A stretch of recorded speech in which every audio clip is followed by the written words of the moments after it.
When you get the actual connections of the pieces, then the whole picture makes sense. Right. Otherwise, you're struggling. Yeah. So a dream is similar. You're trying to fit a jigsaw puzzle.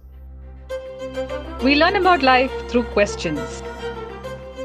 Can people then change their aura? Do they happen through the subconscious mind? How do we get rid of it? Does that really help? Can we enhance it more than what it is? To answer some of these, Mr. Praveen Mankar, founder of Pratibimblife Charitable Trust, brings to you Face to Face. This week we are talking about dreams. Yesterday is today's memory and tomorrow is today's dream. Are dreams just related to the future or do they have something to do with the past as well? So, sir, my first question is, what are dreams and why do people get dreams? Something embedded in your mind which needs an outlet, and for whatever reason it has not been provided that avenue, tries to find an expression through your dreams. So dreams essentially are when you are sleeping. Right. When you sleep, your conscious mind is sleeping. So when you say dreams are of the mind, it is a subject of the subconscious mind. Your subconscious mind never sleeps, and whatever has been suppressed in the subconscious mind, either deliberately or inadvertently, reveals itself in the form of a dream. Okay. So, do all people dream? Because people would be having something suppressed. It's not possible that people don't have something suppressed in their mind. Because some people don't remember their dreams. So, is it that it's just the fact of them not remembering it, but they do dream? You said it, that everybody doesn't remember all dreams. Yeah. Some people remember the dreams vividly. Some people don't remember anything at all. Some people have a hazy idea that I dreamt something. You ask them, what did you dream? Not very sure. So yes, it's a function of memory, but everybody dreams. Does the clarity of dreams have got to do anything with how suppressed the memory is? Yes, because something that happened way back in my past, and it has been suppressed either deliberately, consciously, because it was inconvenient or socially or politically not right for me to express, but it has impacted me severely. It tries to surface, and if it has happened way back in the past, then it's also a function of fading of memory. Then I have a hazy idea of something that happened while I was sleeping, and I have a hazy memory of that past surfacing in some form. Now when you say I remember my dream, obviously it's a matter of awareness, and awareness is a function of the conscious mind. While I was sleeping, my conscious mind was getting nudged, poked by whatever turbulence was there in my subconscious mind, and depending on how deep I was in my sleep, the awareness is either sharp or blurred. Right. So, suppression sounds like it has a negative connotation. When you suppress something, you get dreams, but sometimes dreams are very pleasant. So, yeah, that's why I said advertently or inadvertently. Okay. When you say advertently, that means you want to run away from reality, or you want to run away from unpleasantness, so you deliberately suppress something. right. But inadvertently, something was pleasurable, but you got caught up in the day-to-day busy schedule. So instead of fully giving expression to that pleasurable incidence, or fully participating in the joy that that pleasurable incidence should have given you, you allowed yourself to be swept away by circumstances, routine, schedules, and that celebration was put into abeyance. That surfaces as a pleasant dream. So, what about nightmares? I mean, does it follow the same logic that you suppress something negative, which is why you're getting nightmares? Sure, you are afraid to confront something, Right. so you suppress it. It's escape route. I am running away from reality. I am procrastinating because I am uncomfortable dealing with it consciously, and therefore I am pushing it away. Somewhere I know that I need to deal with it, but I don't have the courage to deal with it, and therefore I am procrastinating, pushing it away. So when I am asleep, my conscious mind is asleep. Resistance is always from my conscious mind because procrastination comes consciously. Yeah. I am deliberately pushing it away. When my conscious mind is sleeping, then this subject which is uppermost in my subconscious mind, because I know it has to be dealt with, keeps resurfacing in the form of a nightmare. For example, let's take a school-going child. Out of 7, 8 subjects that he is to deal with in the exams, he doesn't like a particular subject. So he keeps pushing preparation of that subject away in preference to the other subjects which he likes. But exam is inevitable. Whether you like the subject or not, you still have to appear for the exam, but you have been pushing it away. It surfaces in the form of a scary nightmare for that child. And what is a child's nightmare? It's all in the imagination, because children read a lot of storybooks. Yeah. So the child's nightmare comes in the form of a villain somewhere, maybe a Rakshas, whatever form.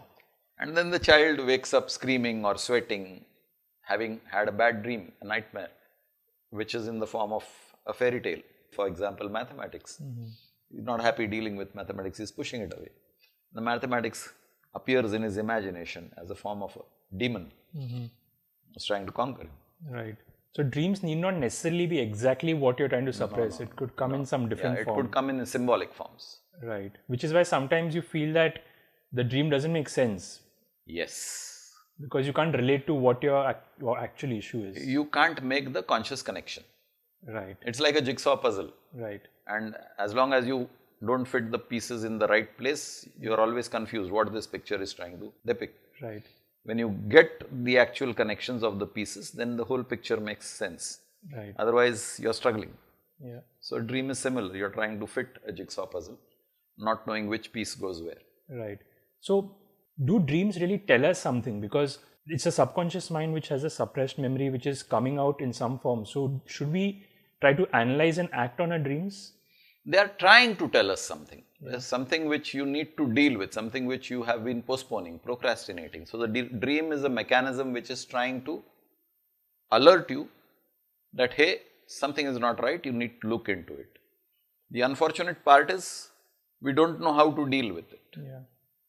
And therefore, again, as you rightly said in the beginning, it's a function of memory. So when my memory is not as sharp or as strong, then I look at dream as something, okay, this is... It had just happened. It just happened and it has to be dismissed. Yeah. I don't take my dream seriously. But those people who take their dream seriously, they sometimes benefit because they get a direction in life. Yeah, very true. That I need to deal with this and I'm not dealing with it. This dream is trying to tell me something. Let me pay attention to what. There is some message coming to me from the universe. Yeah. It's not biased with your conscious mind. No. So let me pay attention. And those people who pay attention to their dreams and get to the bottom of it, sometimes find a solution to something which has been bothering them for a long time. Right. And a lot of inventors also have said that sometimes they've got an idea in their dream, which probably they would not have got when they were awake. So do ideas come when you're dreaming? When you are awake, your conscious mind is active. Yeah.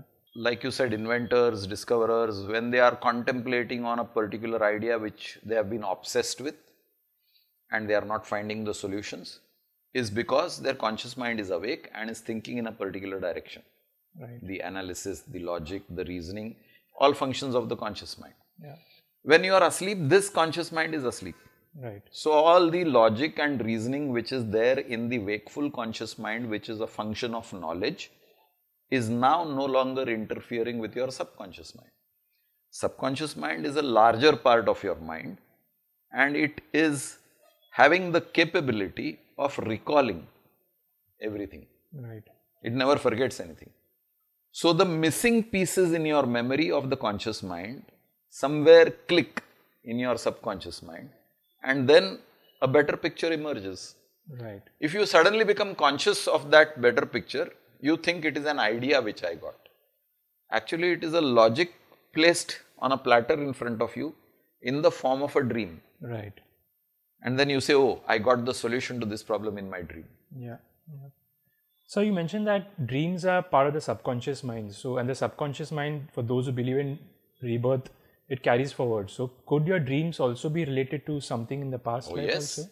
If a nightmare is related to my past, Yeah, so also a dream could be related. Something I failed to achieve in my past life. right. But it was a passion with me and I spent years together trying to achieve success in that particular. Right. Say I'm a chemistry scientist and I'm trying to invent a new molecule. And I spent 20-25 years in my research and I didn't succeed. And I passed on to a next life. I may be dreaming of chemical substances. Though you may not know why I may you're not dreaming know, of yeah, it. exactly. I may not know what this is all about. Okay, that's interesting. If we have our thought process sorted, if we don't really suppress any memories, isn't that a better way to approach the issue? Should we not procrastinate and try to resolve anything in our lives instead of waiting for our dreams to come and help us? Sure, because anything that is suppressed, let's look at a pressure cooker. Pressure cooker, you are pressurizing the steam inside and then there is a whistle that blows up telling you that, okay, the pressure has built up.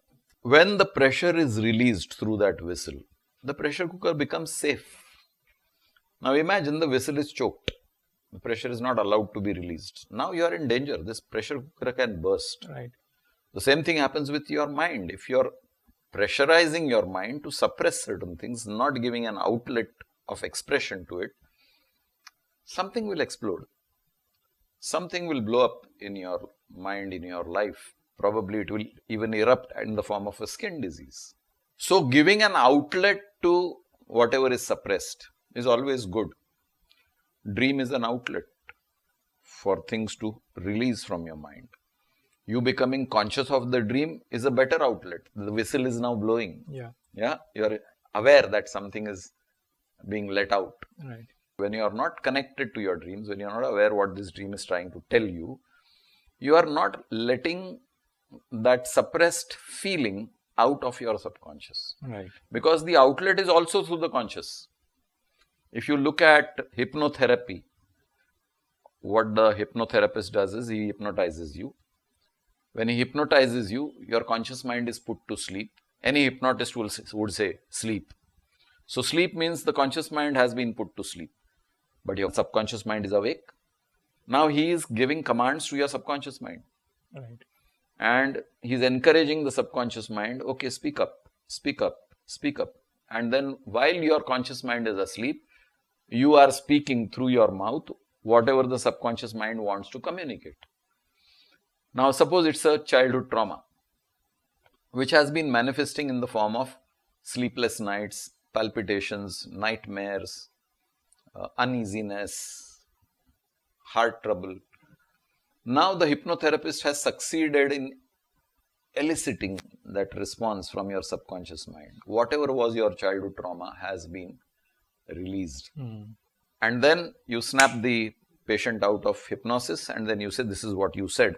Do you remember any of this thing happening in your childhood? And then the person reflects and says, oh yes, this did happen in my life. Now it has come into his consciousness. Right. The trauma, which was suppressed and was not coming into the consciousness because he was afraid to face it. Now he has become conscious of that trauma which had occurred. The trauma has been let out. Right. And that is the healing process. Whatever was suppressed in his subconscious was given an outlet consciously. Yeah. When you don't connect with your dreams consciously, a semi-mechanism is operating because you are dreaming. It's looking for an outlet, but you are not conscious what this dream is about. Yeah. So it actually never really escapes. Right. It still remains with you. Consciously, when it is allowed to go out, you are free of the suppression. So dreams are, since they're part of the subconscious, can you tap into your subconscious mind through meditation also? Is that another option to? Yes, that is an option, but that's an advanced option because you need to be trained Okay. to be able to go into your subconscious mind Right. and communicate with it. Everything is communication basically. Right. So if you are consciously able to communicate with your subconscious mind and you are able to deal with it, Yeah. including your negatives, for example, your angers or your hatreds, if you are able to go into your subconscious mind and find out why you hate certain things, maybe you will get rid of your hatred. Yeah, it's like jumping into the deep end of the pool, though. Yes, yes. Can reason. But it requires a lot of practice, but meditation does have the answers. Right. Dreams are just an expression of your subconscious mind. Though you may not remember all the dreams that you have, do not be afraid of them. In case you remember it, do act upon it. Keep on dreaming. If you have some questions about life, please connect with us. Do not forget to like, share, subscribe, and press the bell icon for weekly updates.